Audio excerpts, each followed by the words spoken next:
Gootecks. All right. I'm so sad.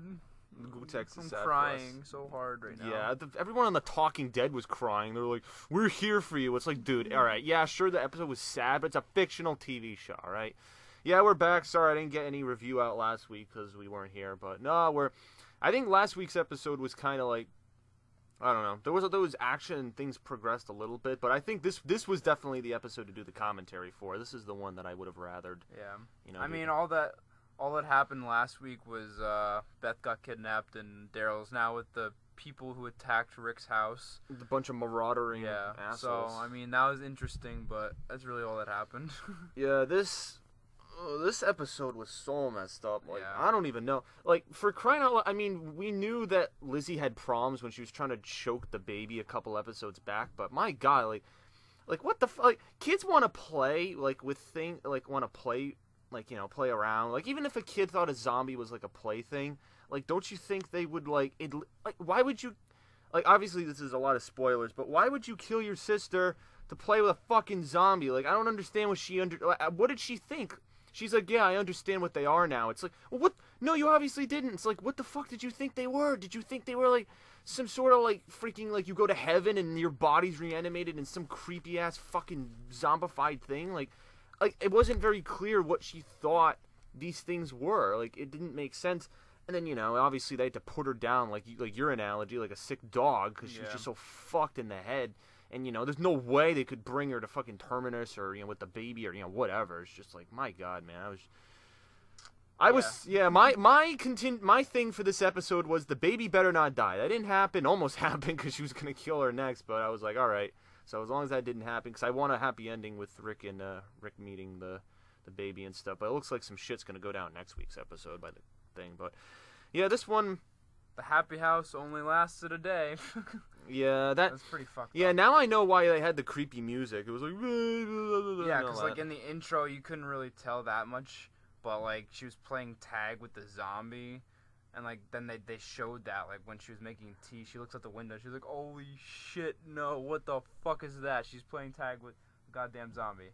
Oh, my God. Yeah, I don't know. It's just... Tyrese had that, you know, look at this crazy white bitch face, like, at least 5 times this episode. Yeah, he had that what the fuck. Even when Carol admitted that what she did to Karen and David, he had that what the fuck face. Yeah. Like, he was, like, getting pissed. He's like, all right, now...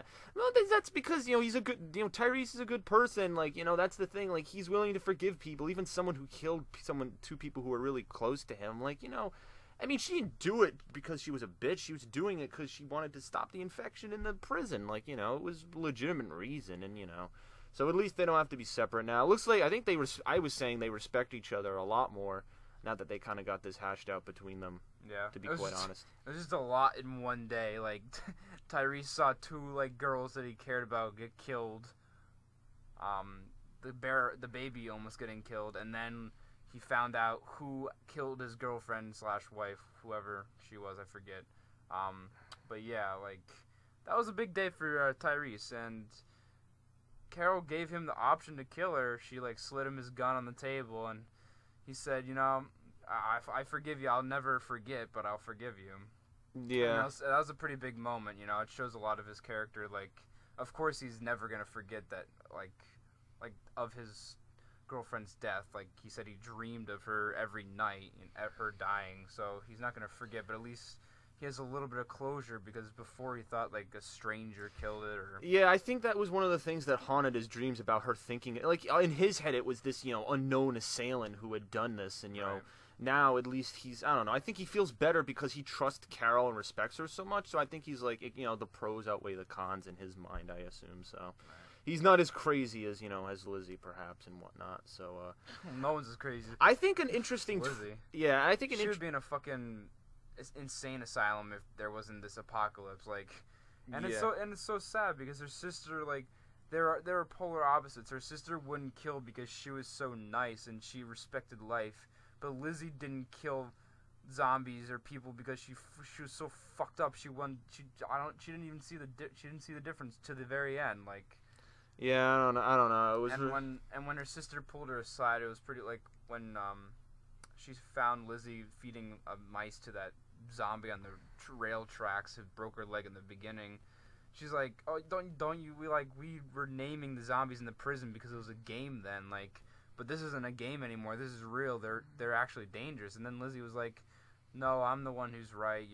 You're the one who has the misconception. It's like, yeah, that wasn't gonna end well from the very beginning. Narcissism, like even in The Walking Dead, they're able to slip some sort of narcissism into it. What the hell, man? Like Jesus. But yeah, there were some subtle like images they used to hint at and stuff and whatnot. An interesting plot thing that I would have kind of wanted them to change, perhaps. I don't know if I wanted them to change this, but maybe if Tyrese figured out that Carol killed them just naturally because of the way she's acting and because she willingly killed Lizzie after that. I don't know.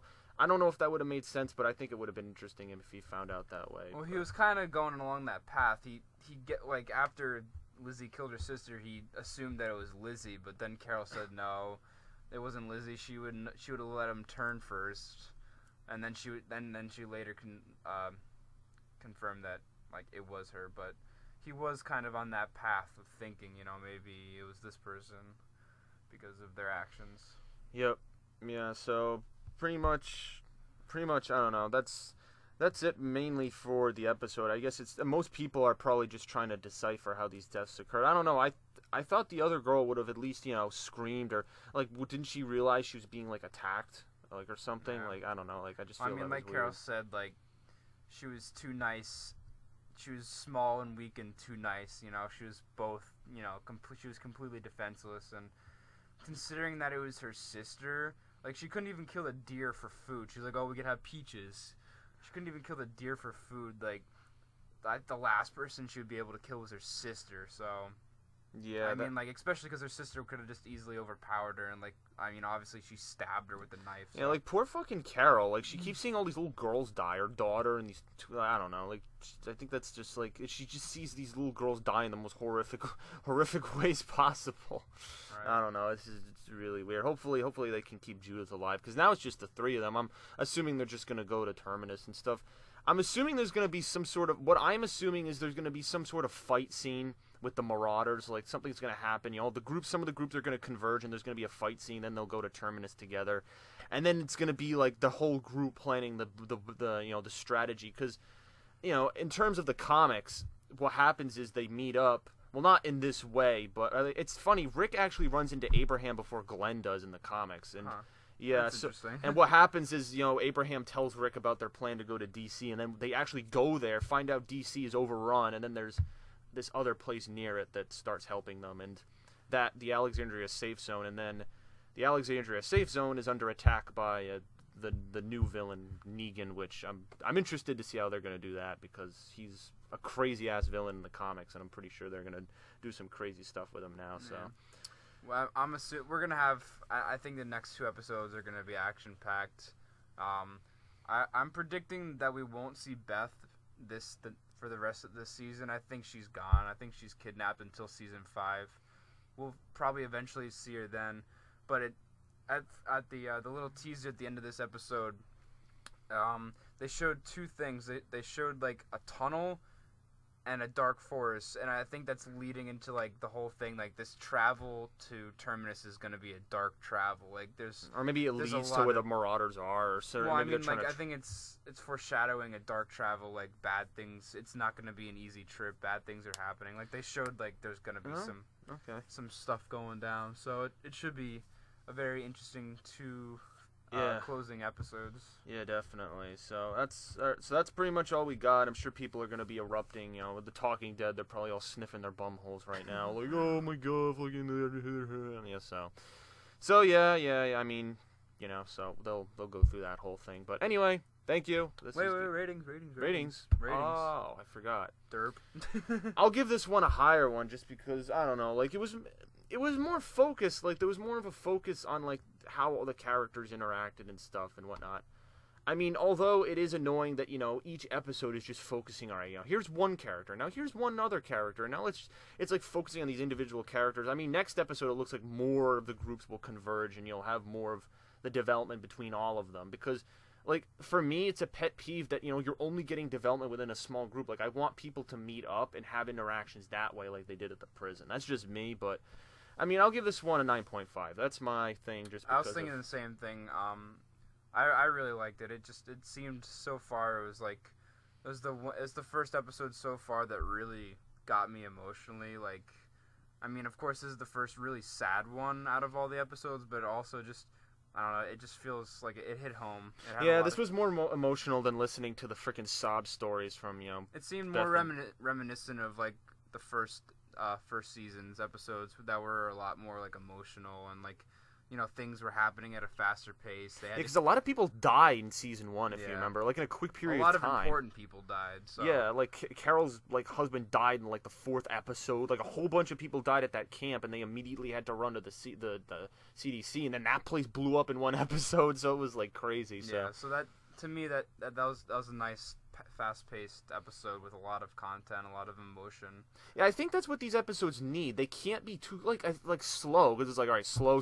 Oh, commercial for an hour and a half, and then slow, and then we gotta wait next week. It's just like, if you pick up the action but do it at a pace that's enjoyable for people, and it doesn't make it go too fast, I think then it'll be successful. Yeah, and I think this one hit the nail on the head. So definitely looking forward to the next one. Yes, so we'll have that for you next week. Glad I can actually do these now. Thank you, and sayonara. Woohoo!